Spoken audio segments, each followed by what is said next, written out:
mention others because when I first got into the healthcare field, people overlooked me. I was really a ninth grade dropout who had no education, but I was determined to make something of myself for my baby. So Motor City matched the funds I put into my business. They awarded me $20,000. So now I'm able to focus solely on first step healthcare training and give it everything it needs. All because I live in Detroit. Hi, I'm Eric Sabri, your Wayne County Treasurer. If you're living in the home of a deceased family member and you're facing property tax foreclosure, the probate process can be helpful to you. If you file a probate petition and notify our office, the foreclosure proceedings will be halted during the probate process. Contact us at 313-224-5990 or email us at taxinfo@waynecounty.com. We're here to help.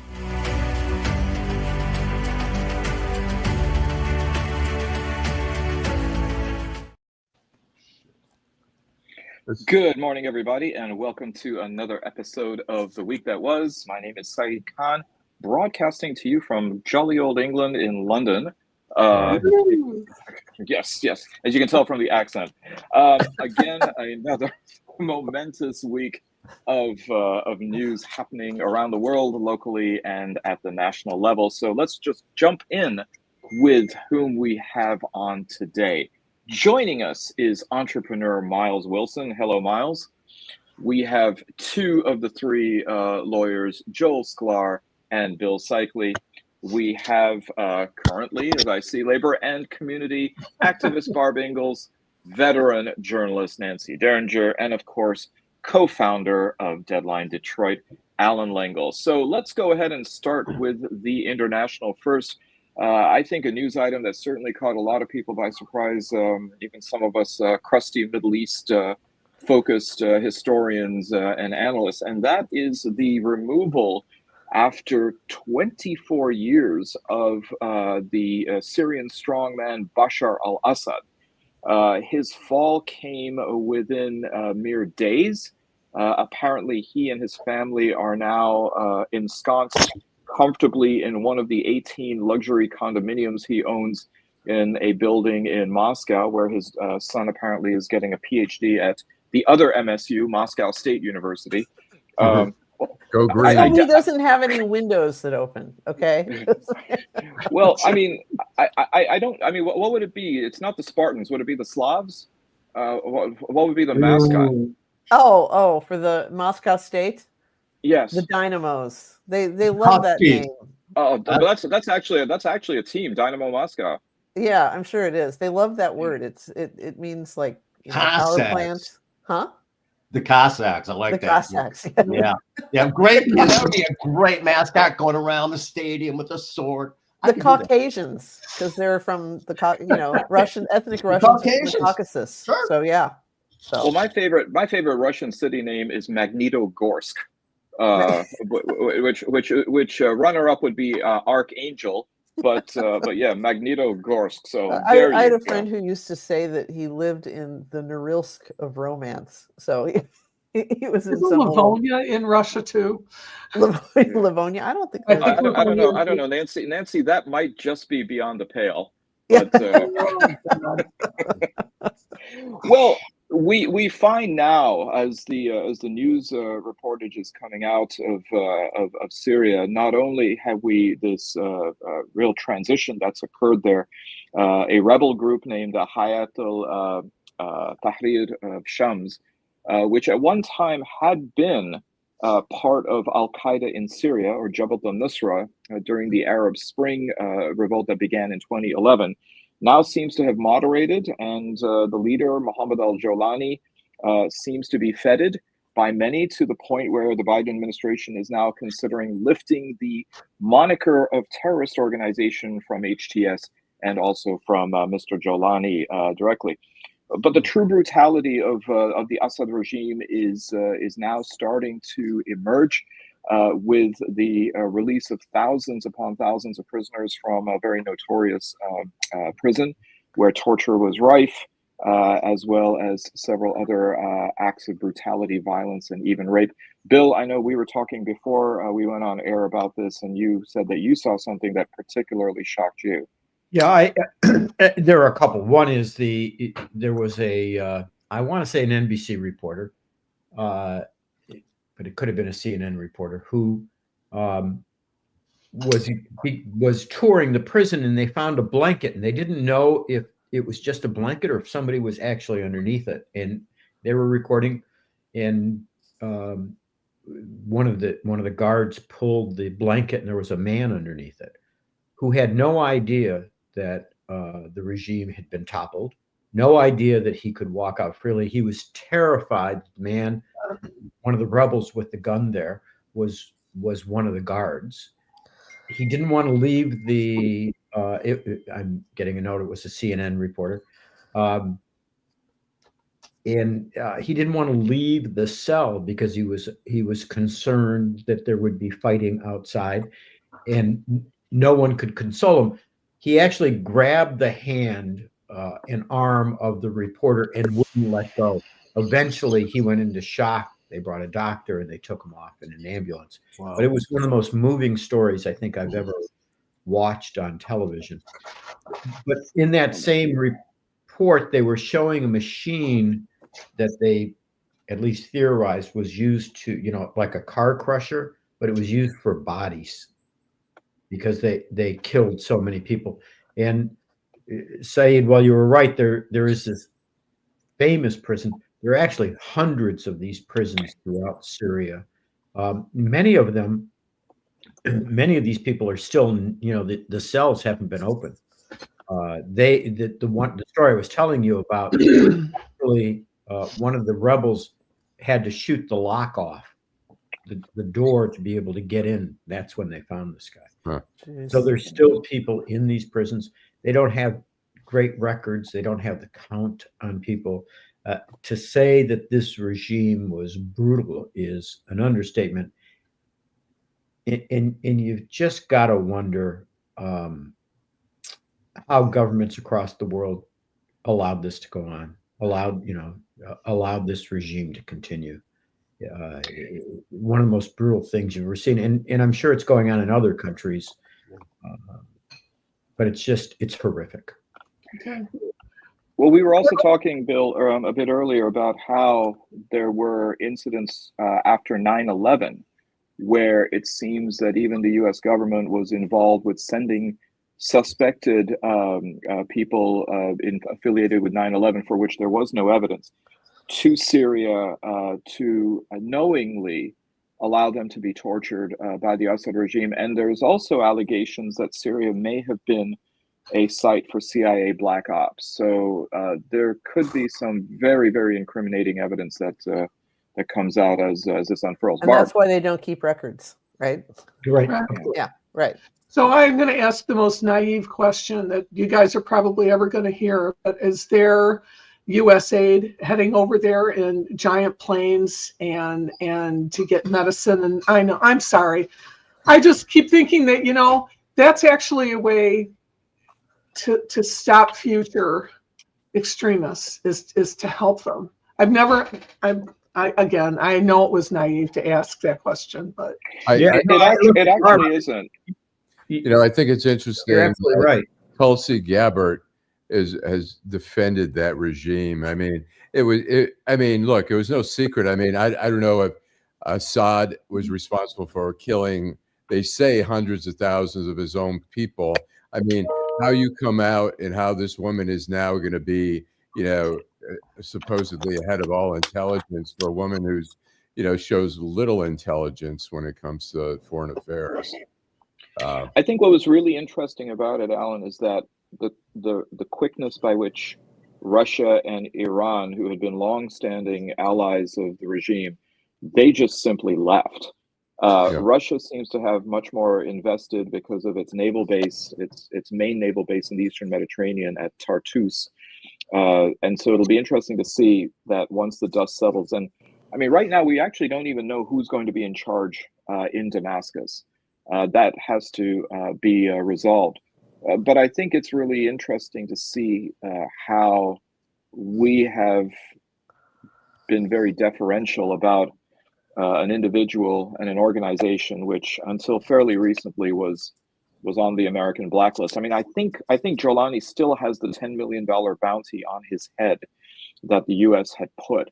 I'm not sure if that has been retracted, but I feel if he ever finds himself in a McDonald's in Philadelphia, he really needs to worry because he could get dimed out. But more on that. I was standing in the usual fire hose of information that I do pretty much all day, every day. And something flew past me that said that Tulsi Gabbard's tour of the Senate was not going all that well. I mean, these were not, or maybe it was for prep work for her tour of the Senate where she has to, convince people to confirm her. They said she was incredibly underprepared and didn't show any interest in becoming better prepared. And, I wonder if this is going to have any effect. I mean, her ass kissing of both the Syrian regime and Vladimir Putin have been really right out there. I mean, I guess she's even on camera in some of these encounters with people who escaped Syria saying, "Are you sure it was the Assad, people who did this to you, blah, blah, blah." And so I wonder if this is going to hurt her in any way. But I honestly can't help. It can't help. I mean, she looks like a fool for defending the regime particularly when we see the prisons and the torture. It's always just a reminder of the inhumanity. I always say that technology has taken us by leaps and bounds since the caveman, and yet the human being has not really evolved that much. You're making me nostalgic for the wheel, Alan. Now, I have become a very good thumb typist, so I would absolutely disagree with that. So, well, speaking of McDonald's in Philadelphia, the murder suspect for the United Healthcare CEO Brian Thompson was arrested. Luigi Mangione apparently is a Penn graduate, and even I think a graduate student. But he actually has. That means he's gone to he has the same alma mater as the incoming president. Just saying. But I'm same moral qualities too. Well, Bill, I guess I was wondering if his walk-in song in court is going to be "Feel So Good" by Chuck Mangione. Can I just say, I'm really sorry that we don't have any Italian Americans on this panel, because I was shocked to learn that Italian Americans are still naming their boys Luigi.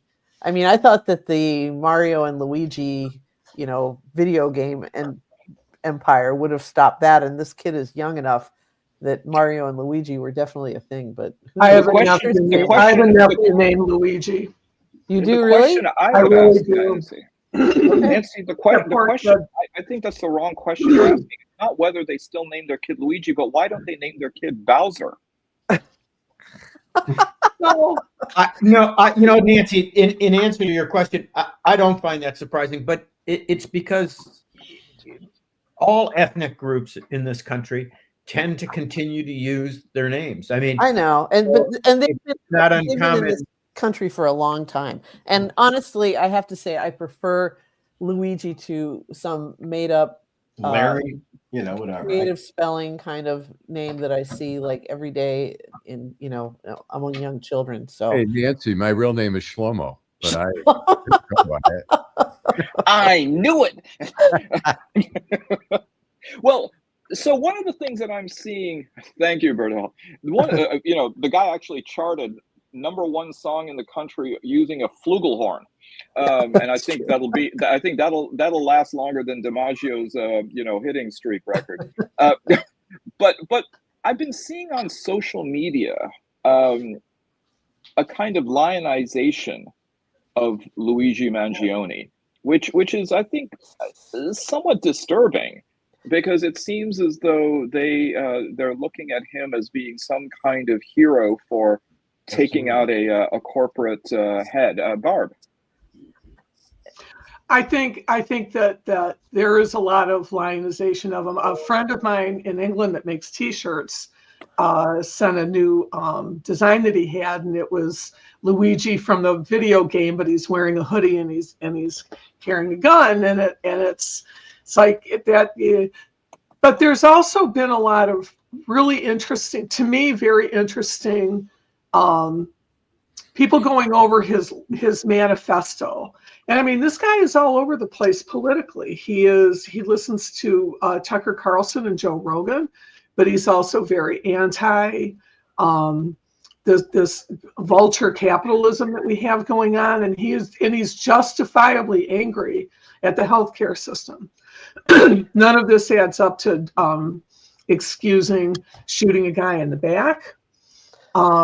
But I think that there's a lot, and I tell you something else, we know a lot more about this guy after 1 week than we still know about the guys that shot Donald Trump.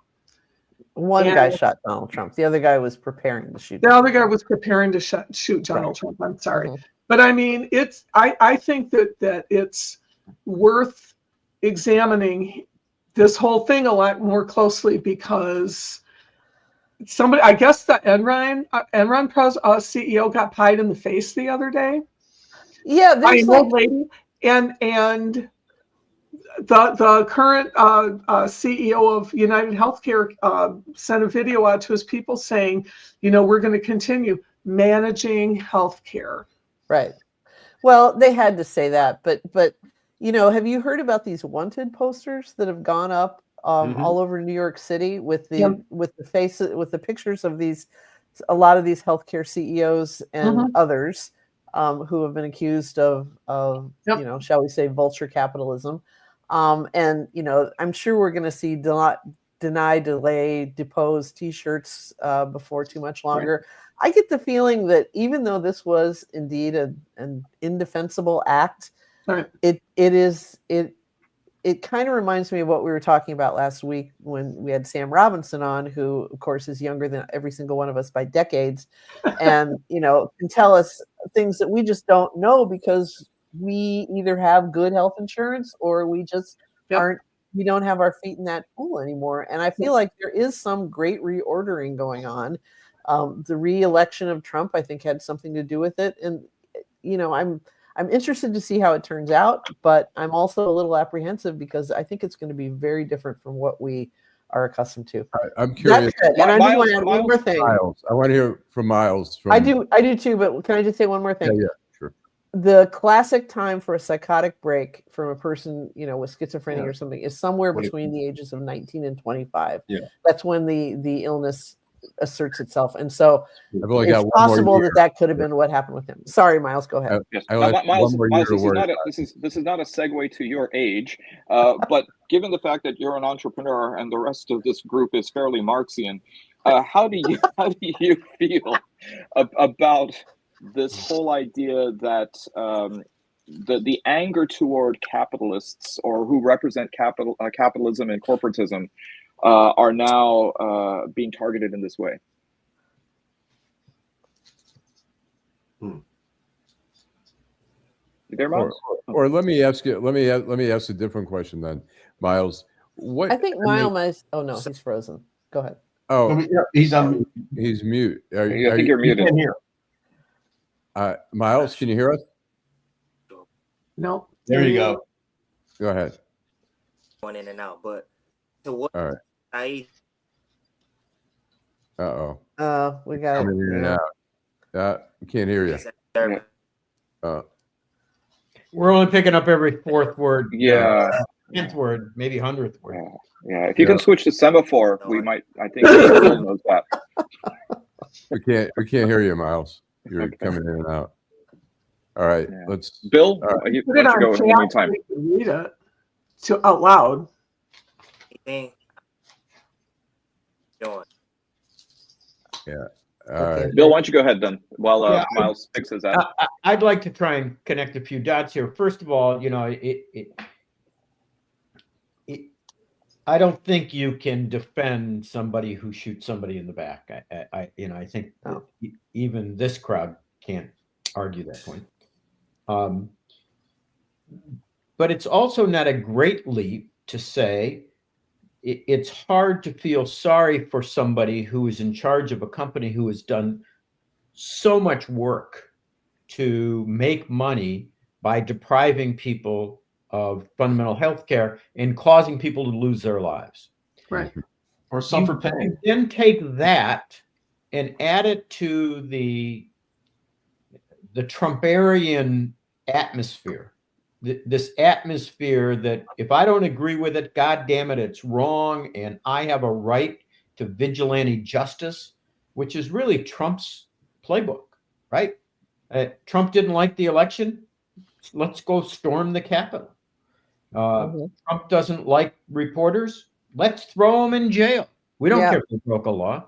And so, you know, whether you're on the right or the left, or if you have this kind of mix, and I agree with, I think it was Barb who said it, this guy's opinions are all over the place, which is not unusual, I think, and I was hoping Myles would be back on for this.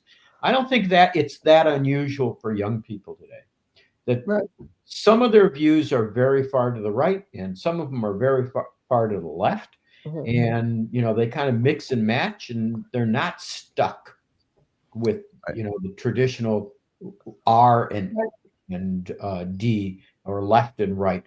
So, you know, I see this guy's heroism, you know, being viewed as kind of a Robin Hood-esque view, but that's become very popular under Trump, you know. Well, Bill, I mean, are you really going to be upset if the Star Spangled Banner is replaced by "We're not going to take it" at the inaugural? Mm-hmm. Alan, it's going to be replaced by YMCA. You know, I was going to say, you know, I will tell you that, as I said last week, and I'm going to continue to rant about it this week, Jeff Bezos just contributed $1 million to the inauguration. So did Zuckerberg. And so did Mark Zuckerberg. Mark Zuckerberg did the exact same thing. And Time Magazine named him Chump of the Year. I mean, Man of the Year. Person of the Year. Chump of the Year, I think, is the term. I was going to say, who take the knee and bow down to this guy in the hopes that, oh, maybe he won't dislike me if I act more like his friend. One, they're incredibly naive and they're not paying any attention. And two, they're disgusting as human beings. They have no moral compass. Right. That's just my view. Well, Elon Musk actually doubled his wealth to $400 billion since the inauguration. So his money does nothing but make more money. He's got so much money, it's its own economy. That's all it does. And that's why these guys pay no taxes. They can play all kinds of pouring from this bucket into that bucket games that enable them to do this. It's obscene. Yeah. Alan's been chirping for a while. Go ahead. I was going to say that this guy, you know, Maggioni, look, the guy was well educated, privileged, all that kind of stuff. I mean, there were ways, if he was really that outraged over the healthcare system, that you would think he could have started I mean, it came from a wealthy family, could have started a foundation, could have got a job on Capitol Hill, could have been, there's a bunch of advocacy organizations for healthcare, trying to, you know, make it more affordable and all that kind of stuff. Or, I mean, look, United Healthcare, obviously there's some really screwed up things about the way it operates.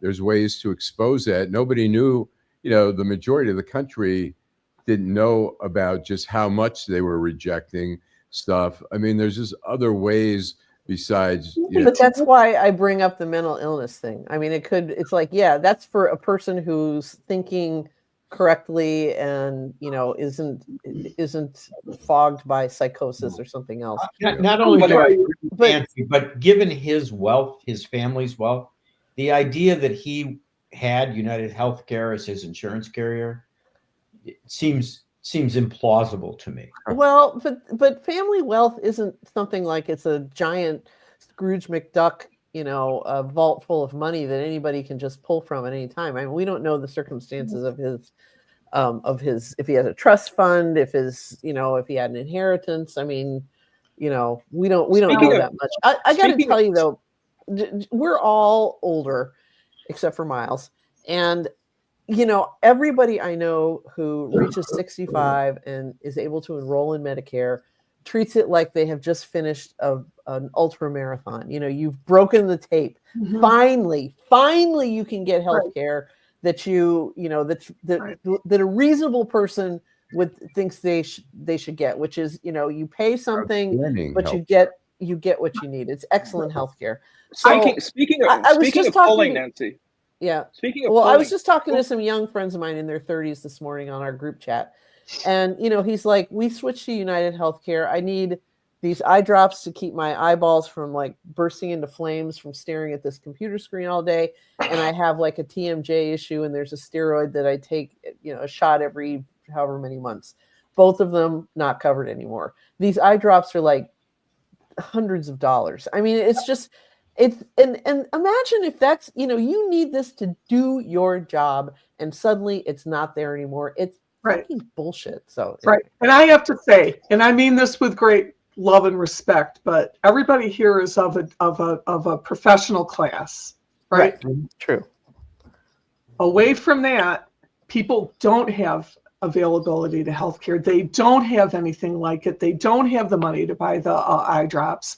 They don't have it. And so this is, I don't know how this guy stumbled into the realization of how fucked up this system is and how cruel and inhumane. I'll tell you, he had back surgery, which was completely unsuccessful.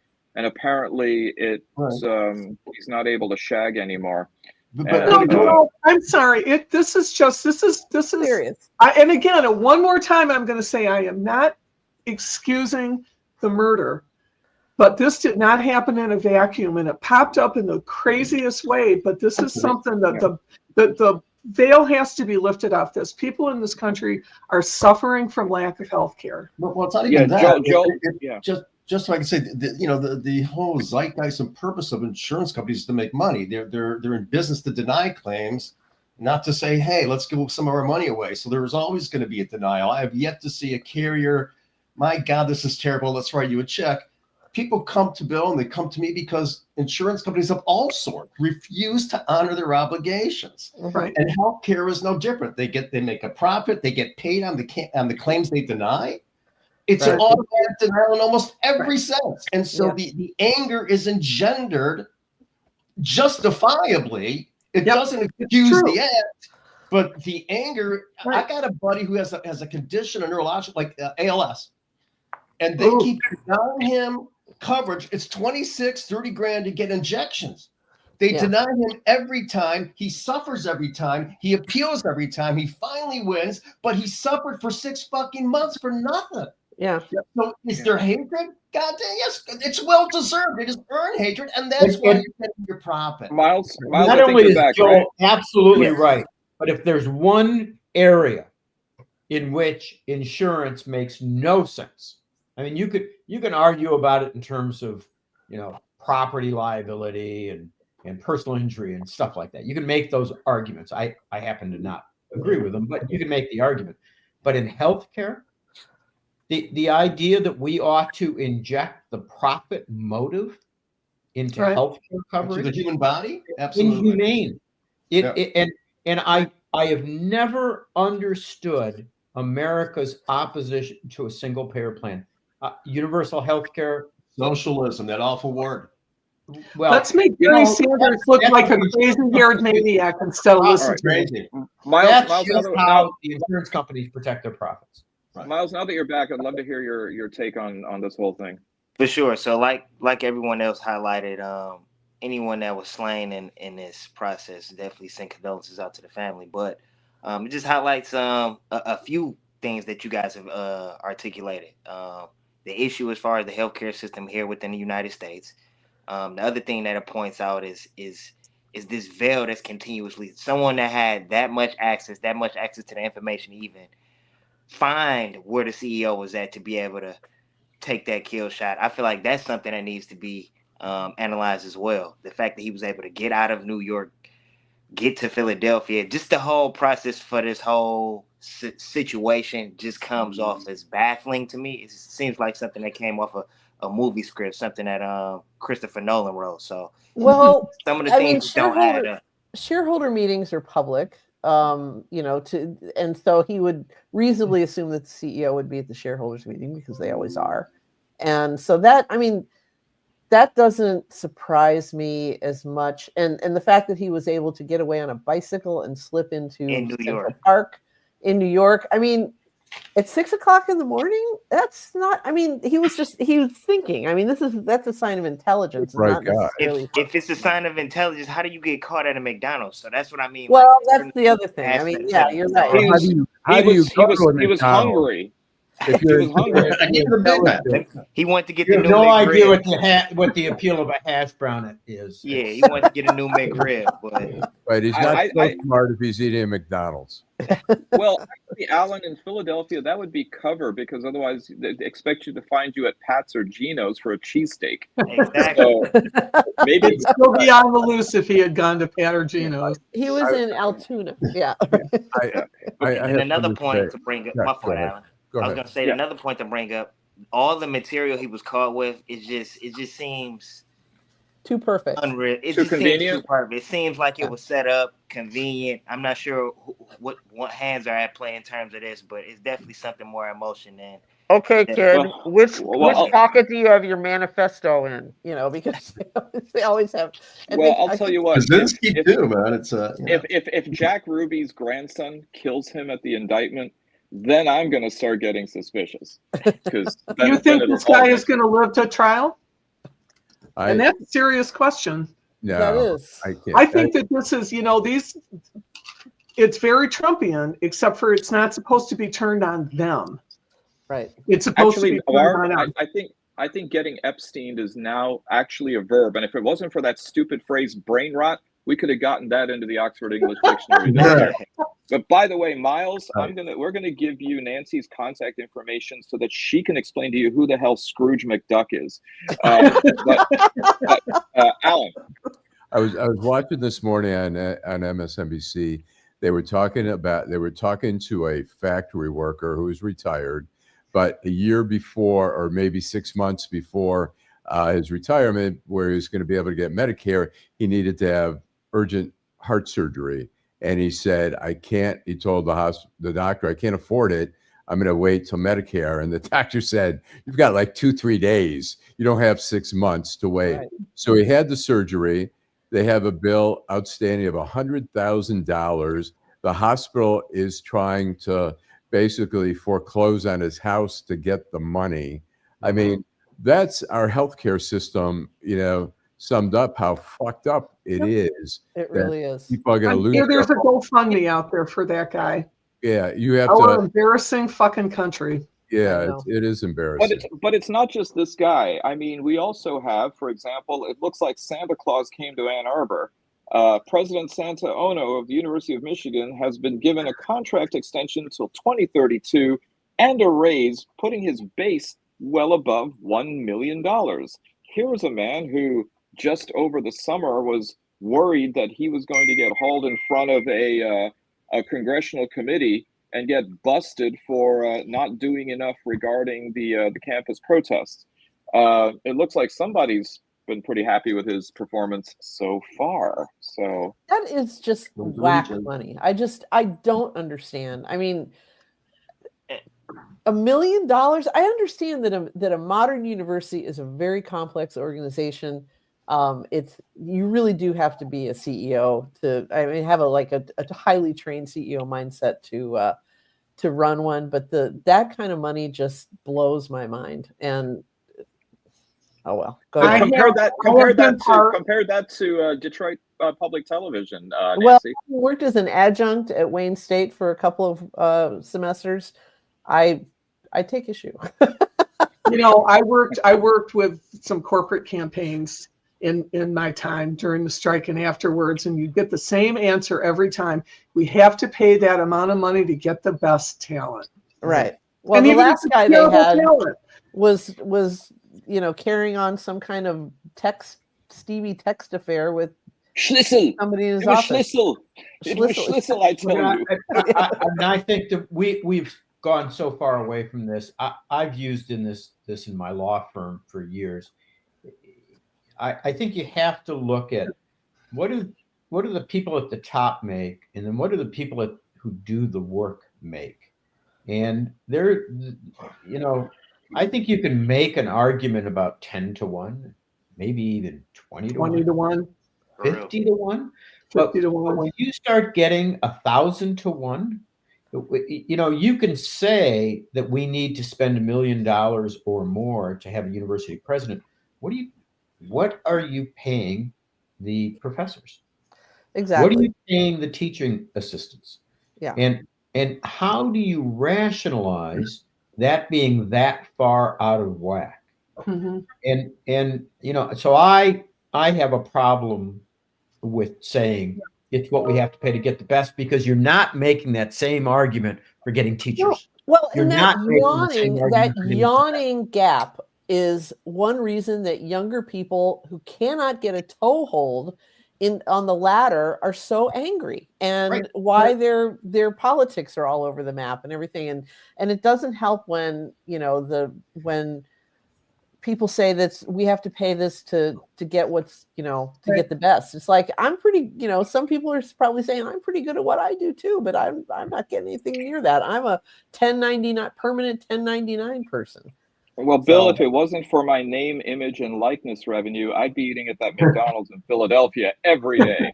So there you go. Well, let's go ahead and cut to a commercial, Alan, and then we'll come back for the second half of the show. I love teaching others because when I first got into the healthcare field, people overlooked me. I was really a ninth grade dropout who had no education, but I was determined to make something of myself for my baby. So Motor City matched the funds I put into my business. They awarded me $20,000. So now I'm able to focus solely on first step healthcare training and give it everything it needs. All because I live in Detroit. Hi, I'm Eric Sabri, your Wayne County Treasurer. If you're living in the home of a deceased family member and you're facing property tax foreclosure, the probate process can be helpful to you. If you file a probate petition and notify our office, the foreclosure proceedings will be halted during the probate process. Contact us at 313-224-5990 or email us at taxinfo@waynecounty.com. We're here to help.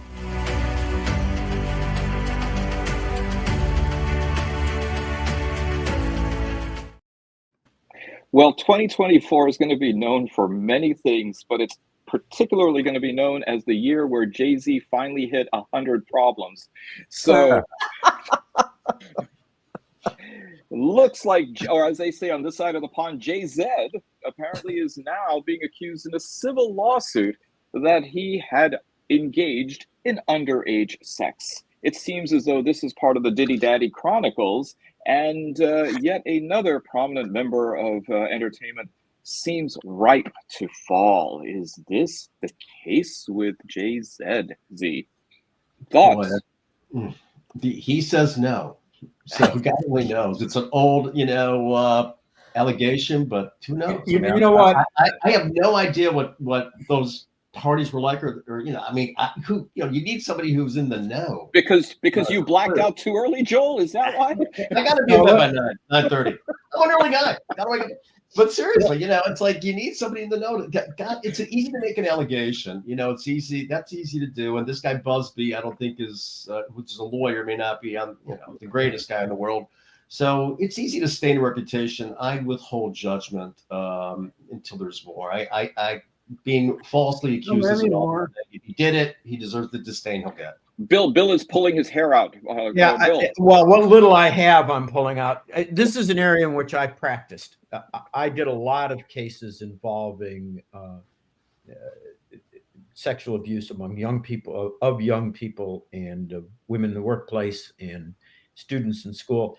And I will tell you, there is a risk of false accusation, but in this particular area, it is so small. The price of making a false accusation in this particular area, what it does to you, the scorn of just being involved in this stuff, and what it does, there are very few false accusations. So the first step is, I think people have to be really listened to. I just 2 seconds ago saw a flash come across. Apparently, a new lawsuit's been filed against P. Diddy in which they claim that there is video of Well, it's raping always video. one of the males. But, you know, the fact that power and sex and money connect and go together, and that these people do this with the sense of impunity is a fairly common thing. And unless the cover is torn off of it, unless we reveal it, I mean, I did the Charles Pugh case. I remember how I got phone calls from people saying, Charles Pugh wouldn't do this. Well, you know, the evidence is overwhelming. Some of those people who made phone calls knew that he was doing it. I mean, these people get protected. But Jay-Z isn't him. We you know, you got to be individualize this person. It's a human being. He has a reputation. Whether this is true or not, we just don't know. It's going to be aired out. We'll find out. There's questions about Busby and what he does. That lawyer has a whole bunch of questions about him and how he's soliciting. Yeah, they went to that attorney. I don't disagree with that. Hold on, just let me finish it up. I treated kids who were molested. I understand what you're talking about. I understand the shame that goes with it. With these particular accusations against Diddy, I'm not sure there's so much scorn anymore. People are willing to accept that Diddy is a sick motherfucker who may have done all these things. And so people coming out of the woodwork, I don't think there's scorn to them. I think they're seen as victims, and they should be seen as victims. But when it comes to a particular individual, it's got a family and a daughter, I'm not so willing to simply accept on the word of somebody I don't know that he in fact did this crime. I'm just not willing to go that far. Bill, I don't think you're going to win this argument. I don't object to the presumption of innocence. I don't object to the presumption of innocence, especially in the criminal setting. What I'm saying is that there is more often than not fire behind this smoke. And you know, just the evidence that I've seen so far indicates that something was going on with almost everybody around who was hanging around. You may be very right. That may be the case. That's the problem. There was Joel, you're clearly in an Empire State of Mind on this one. So there's another pair of brothers, and I think I saw this story in New York. The real estate guys. The Tal, TAL, I believe it is. I'm not sure. They're they're property. They're from a property development family in New York. And they apparently have been accused by like dozens of sex trafficking of essentially being, well, trafficking always implies that, you know, that you're running a whorehouse or something. You know, this was like these guys were accused of essentially drugging these young women at parties and then allowing, you know, taking them into a room and allowing anyone to have sex with them, which is, first of all, disgusting. Like, what kind of man wants to do that? I mean, ugh. But the fact that they got away with it for so long, I mean, some of these go back years, you know, and it's just like, I feel like I'm going to the wrong fucking parties, man. I never see this kind of stuff, you know. It's just, I mean, even going to the hey, Nancy, rooftop parties with Supino's Pizza at Allen's. Those are the best parties. It's like I tell people, would you rather have a crappy hot and ready and a 12-pack of Rolling Rock with the Obamas or champagne and caviar with the Trumps? It's all in who you invite. But whoops, sorry. So yeah, my take on this is, go ahead, Myles. I'm sorry, Nancy. My take on this is hopefully none of the things that he's being accused of is actually true. But as we know, we have to allow for the due process to take place in order to get more information to actually assess what's going on. But it sucks. He isn't the first entertainer. He isn't the last entertainer, politician, or public figure that's going to be accused of these such allegations. The most popular song of 2024 was a song about someone doing those type of heinous acts. So it just highlights where we're at. What's the Kendrick Lamar song, "Not Like Us." Oh, okay. Oh, yeah. Okay. I thought you meant "Birds of a Feather" by Billie Eilish, but okay. Can I just go one too?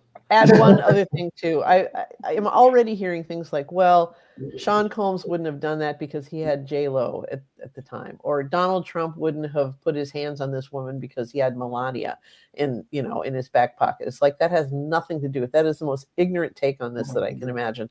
It's like men who assault women, and I guess women who assault men or participate or stand by while their men assault women are, I mean, they're a breed apart, and it doesn't matter that Sean could have gone to bed with J-Lo if anytime he wanted. I make one predation is characterological. It doesn't go away. It's in you. And I've done a zillion sexual harassment cases. It's never a one-off. Right. Whoever's doing the harassing, doing it for a long time and getting away with it for a long time, and finally the jig is up.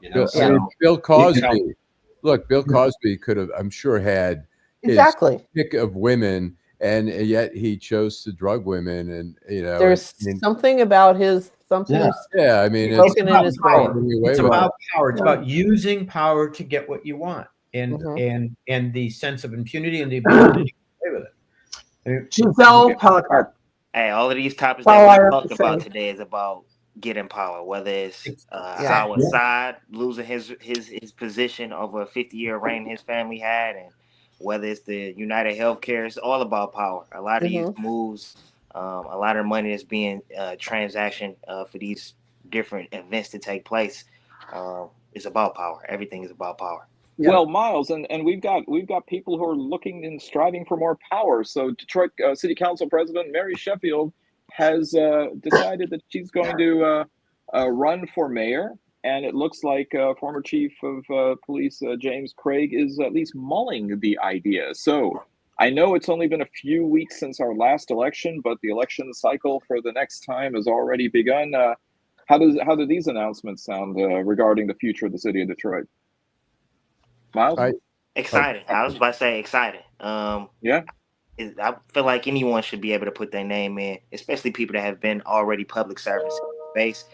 As you just highlighted, we have some time to sift through these candidates to identify the one that's going to be the proper one to lead us into the future. But I feel like everyone should throw their hat in.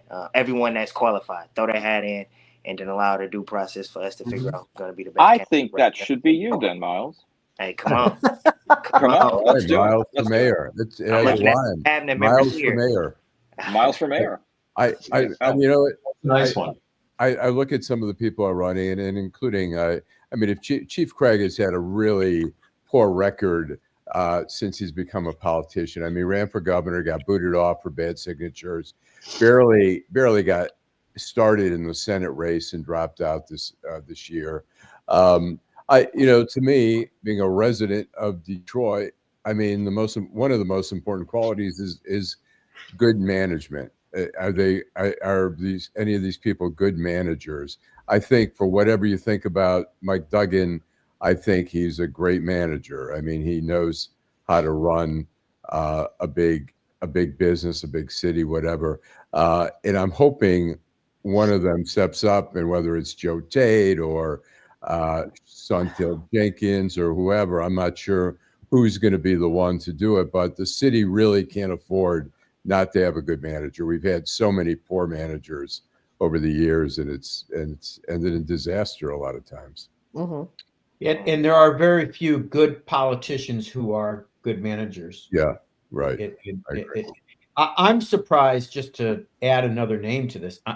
I keep on hearing this name in my circles, and I don't see it in the press, which surprises me, is Dennis Archer Jr. I think it's clear that he's likely to be one of the candidates, but it hasn't been in the press much. So, and do you know anything about him, or much about him? A little bit about him, but yeah. I believe he's Dennis Archer's son, Allan. That's what I learned. Okay, there we go. So I'm just curious. I know he's a businessman. I know his name sometimes surfaces or whatever, but like I said, I think the city of Detroit was really fortunate. I mean, it was a collision of good things, of the bankruptcy clearing out sort of the rot of the city financially, of Duggan coming in, who was a good manager, of Dan Gilbert taking off and just really, converting downtown into a more vibrant place, buying off. I remember I came back here in 2011 and 2012. Suddenly Dan Gilbert starts buying a couple of the skyscrapers. And I was like, what is he thinking? The downtown is just dead. But he had a game plan. So Yeah. I think I heard. I think Cleveland is getting jealous, and I think they're going to try to draft Sri Tanadar to run for mayor of Detroit. I'm sorry, I had to put that up there. So if Myles moved to Canada, he'd have to change his. So speaking of Mike Duggan, it looks like I do want to recommend it, given what Allan said, if you don't mind, Saeed. I'm sorry. I just finished Judge Rosen's book on the Grand Bargain. Is it good? Actually, surprisingly, it's a very quick read. And I don't know if any of you saw him on the Dennis Scillian show, the Sunday. Yeah, I did. Show. But I thought he did a good. I thought it was an interesting interview there. But the book is surprisingly an easy, fast, good read. So what was the takeaway? I mean, besides that you like the typeface or whatever. I mean, what did you learn from it? Well, I don't know how much I really learned from it because I had some tangential involvement. They called me in to meet to try and get to one of my clients, and so I had some idea of what they were doing. But the thing that I took away from it that I didn't know was how Rosen got appointed the mediator, how the bankruptcy judge and Rosen Rosen and this team of lawyers worked together to put this plan together, and how they put the arm on these people. And how did Kevin Orr come out in the book? What was your impression? That's interesting because I'm not a big fan of Kevin Orr, but Rosen didn't really go after him. But I was on a radio show some years back, and I think it was Chad Livengood who pointed out, Detroit got the best people to work through its bankruptcy and its financial problems, and they came up with, some really creative solutions that truly allowed the city to transform itself in many ways, not in all ways, but you know what I'm talking about. I mean, the Grand Bargain and the the deals with the various creditors, etc. Flint, on the other hand, got a bunch of bean counters, and Flint got poison water out of it. And it's just, why did it have to go that way? I mean, why couldn't Flint have some smart, capable lawyers on its team, and who would have said, "Nah, that's a bad idea. We're not gonna start up this water plant that's been mothballed for almost 50 years and not have some problems with it." So it's a real shame. So what are the ironies in the book, to follow up on what you just said, Nancy, because I think that's a very keen observation, is that he gave a lot of credit to Snyder for having the courage to put Detroit into bankruptcy. But he didn't point out, I think Snyder had a lot of responsibility for what happened in Flint, and he didn't point to that irony. He had the courage to do the right thing in Detroit, but didn't have the courage to do the right thing in Flint. Right, exactly. Is the right word, or is it just that's the biggest city in Detroit that had more eyes on it? In Flint, who cares about Flint, Michigan? Yeah, I think it was a question of what. I don't know if it was because of the biggest city, because I think racism played a role in both ends of this. Absolutely. But I do think that the political pressure to do the right thing in Detroit, mainly because of business people like Gilbert and others, saving the DIA, the asset, we were asset rich in at least that area, I think played a bigger role in Detroit. None of that was left in Flint. I mean, Flint had been so decimated for so many years. The Mott Family Foundation could only do so much. It's funny. I read, I think it was Nolan Finley's review of that book, and it prompted me. It reminded me of this truly heinous op-ed piece that ran was Virginia Postrel, who used to be the editor of Reason magazine, hardcore libertarian, and she advocated that the DIA should be liquidated. and its assets sold, because Detroit is just a city where full of proletarians who don't appreciate art, and she thought that it would be better if we could just distribute all of these beautiful pieces of art to either Dallas or Los Angeles, where there are more people who they're private collectors. Right. Well, and that's the other thing. You would think somebody who's as sophisticated as that would know that those paintings wouldn't have gone to other museums. They would have gone to, you know, MBS or Vladimir Putin, or, you know, they'd be hanging in the grand salon of some Saudi yacht somewhere in the Mediterranean, where no one would ever even where see no them. one would see them. Right. Exactly. So, and Dallas being They the don't. cultural epicenter of the world. fuck Dallas. Come on, Nancy. Why do you think MBS needs a painting when he's got the World Cup in 2034? I mean, really now. So He wants to just a give one couple to things. one of his mistresses. So just before we go to our last segment, not surprisingly, looks like some major members of the Democratic Party here in Michigan have taken umbrage with Duggan running as an independent.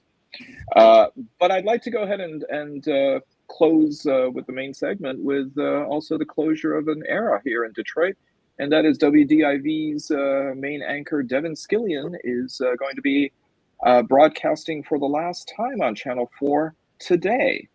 Friend of the show here, consummate professional, funny guy. Nice guy too. Very nice guy. I mean, a true mensch. I thought that would contrast between our last segment that we have. But yeah, I mean, all the great ones are seemingly going off the air. Yep. And they don't seem concerned about bringing that caliber of talent. people. Yeah. Right. The high school, AV club is doing the news now. It's great.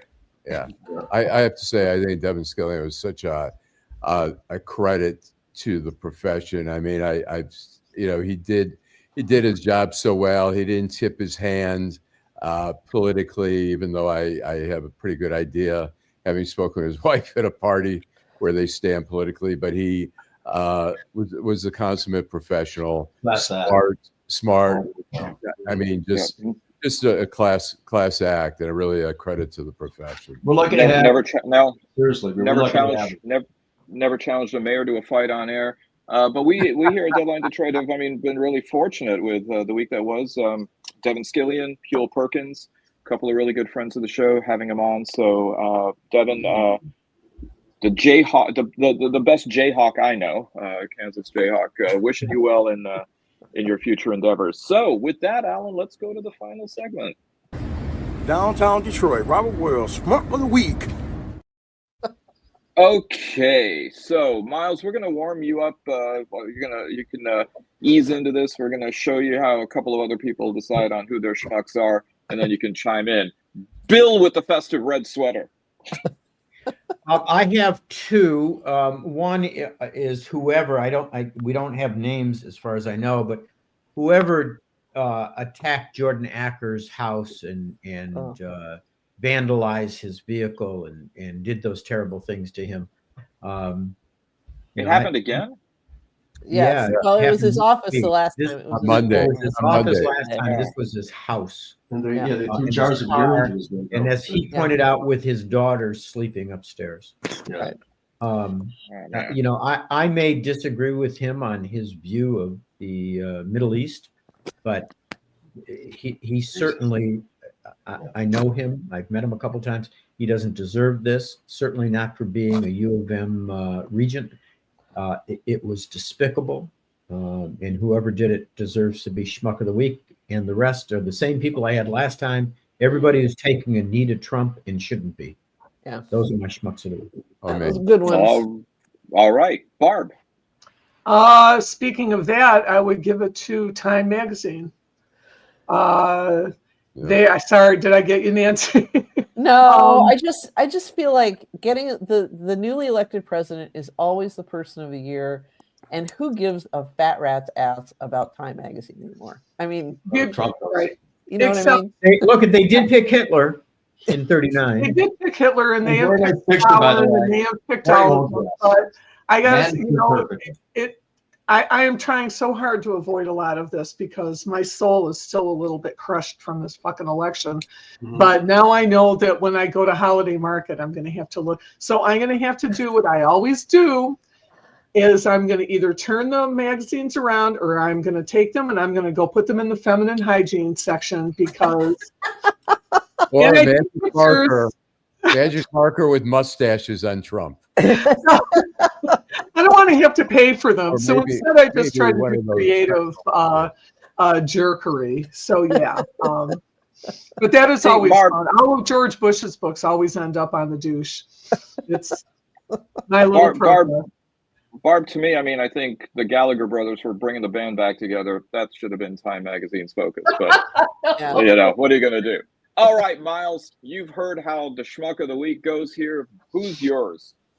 So I've been reading this article earlier this week, the Black Haru movement, and the prosecutor was prosecuting the government is basically prosecuting these this movement for expressing their freedom of speech. So just wanted to highlight that system of government as far as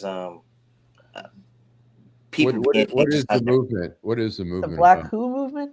The Black Haru. Yeah, it's in St. Petersburg. And what is it about? What's their sort of mission?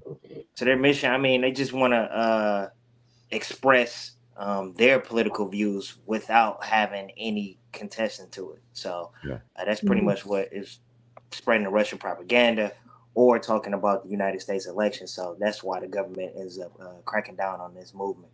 So they're literally getting prosecuted for it. So Schmuck of the Week, I'll just say that. And where in Florida? St. Petersburg. St. Petersburg. Well, that's Ron DeSantis' country, so you know that's the way it's gonna go, I guess. It's right across from Clearwater, which is Tom Cruise country, with the Church of Scientology headed there. All right, Nancy. Me? Sure. Me? Am I not? Am I up? Okay. All right. Yeah. I've got two, but I'm gonna only do one because I want to. You know, it took me a long time because I'm not a big sports fan to notice how many people, when they talk about a team, say we. Okay, when they talk about the team that they root for, it's like we have to do this, we have to do that, and I always think of that old song, the old song. What do you mean, we, white man? You know, where Tonto is talking to the low and it's like, are you the one who's out there getting your ass kicked on the field of battle every week? No, you're just standing in the stands with a big foam finger and a jersey on. But I think the Schmuck of the Week this week has to be Fahad Yusuf of Farmington Hills, who is a Lions superfan and a season ticket holder. And because of his season ticket status, he was actually selected to come down and shook up the coach a little bit. And participate in the national anthem ceremony, hold the flag or something. And he used the opportunity to first trash talk the Green Bay Packers, who were struggling for the game, and then get right up in the head coach's grill and start. That's what you want pre-game. Woo! Woo! We lost the season ticket. Did he lose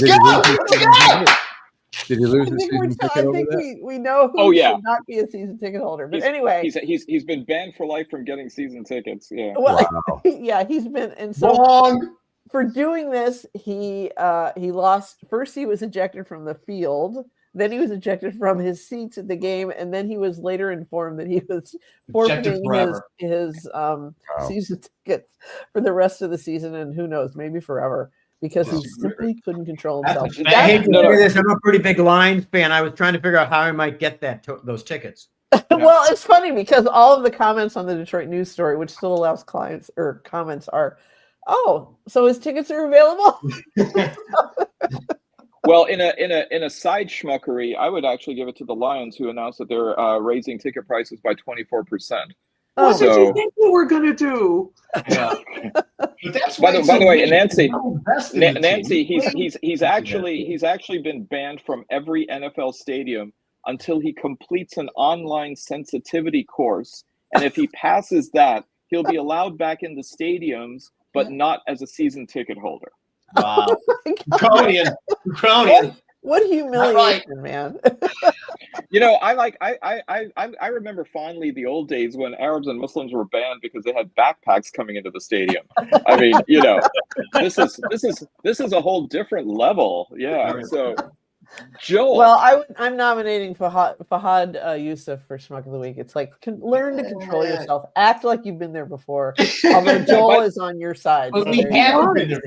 By the way, not only Joel, Golden Tate actually gave a thumbs up on Instagram to Fahad Yusuf, saying, "Way to go, bro!" Great. You know what? You know what? Just I want to say Brown is like a great Golden Tate. Just to give a little bit of analogy there for them. I real quick about the answer. You know, when you go to games, you know, like you go to hockey games and stuff like that, people treat the players and stuff like animals. It's like at the zoo, Yeah. they're banging on They're gladiators. That's what they're throwing shit at players. It's so like such a disconnect that they're really. That's where we go. And gambling has always. I love to heckle. I love heckling. I think heckling is an art. Alan, it's an art form. It's an art form. Good heckle. No, I got to see you in the courtroom. I got to see you in the courtroom with this attitude. I'm not going to any games with like, you know. I have earned. My ticket is my opportunity. I bought the right to heckle. So, Alan, you and I had a cricket match. I'll take you back to a more genteel you're time. a bum. Yeah. That's No, we're gonna need you at the Super Bowl. We're gonna need you at the Super Bowl for sure. All right. Now, Joel, that the blood pressure's up there. Who's your shot? I would go. Well, this is football related. Devondre Campbell, who was a linebacker for San Francisco, decided he just didn't want to play the second half. So when the coach came to him to replace a player who was hurt, had a fatigue Achilles, and just couldn't, was going to be benched, he just said, "No, don't want to play." Quitting in the middle of a game is frowned upon. Was that last night's game? Professional sports? And it was just I was watching the game. I was like, "Oh my god, what the hell happened?" My second one is more of an annoyance than a schmuck, but it's Bethany Frankel. I can't stand seeing her. She was a housewife. She like hawks everything. She's a media whore, a fame whore. Can't stand her, so she would be my secondary schmuck. Bethany Frankel. Did she do and anything? Skinny Girl Wines. Anything ring a bell? Heard anybody remind me? Yes, I know. Did she do anything If this you're familiar week? with Bravo, and I am. Did she do anything this week to get on your nerves? She makes commentary of which she knows nothing, and well, which you mean like do all the too, rest but of it bothers me when she does it. So, Joel, have you thought about switching to Sanka and podcasts? Oh no. Just saying. Alan.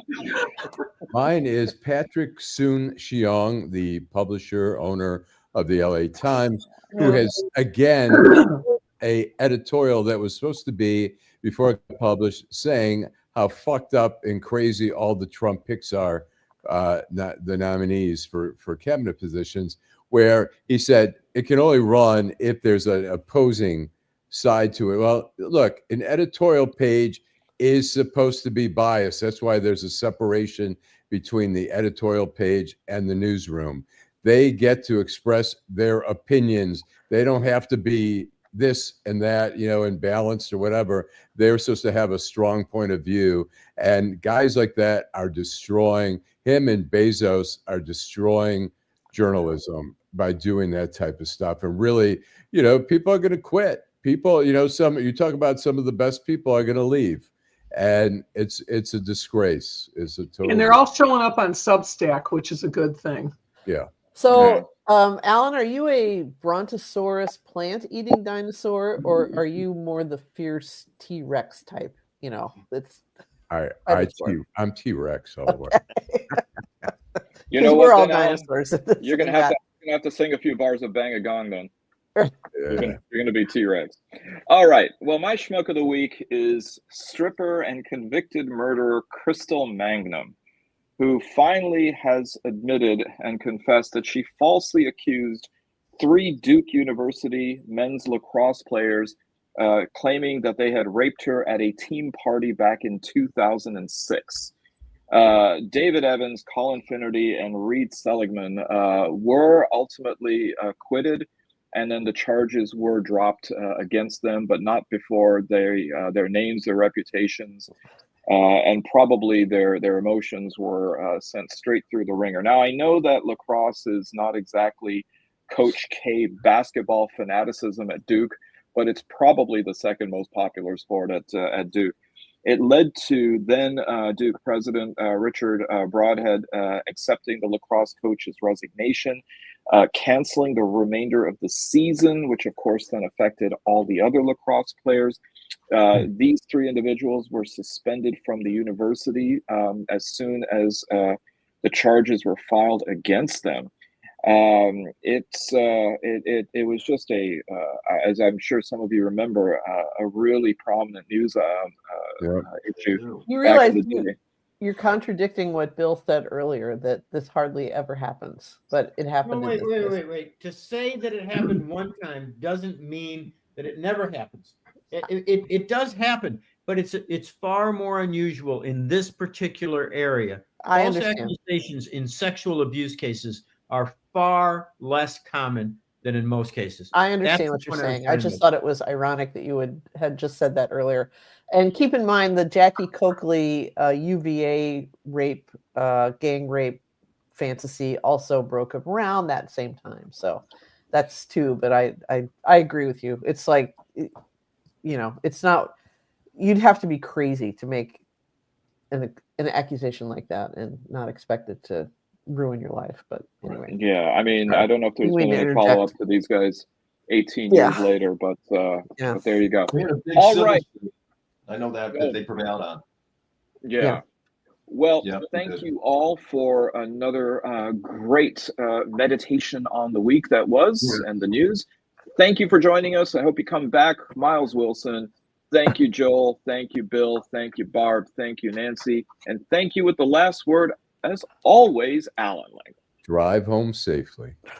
Take care, everybody. Stay warm.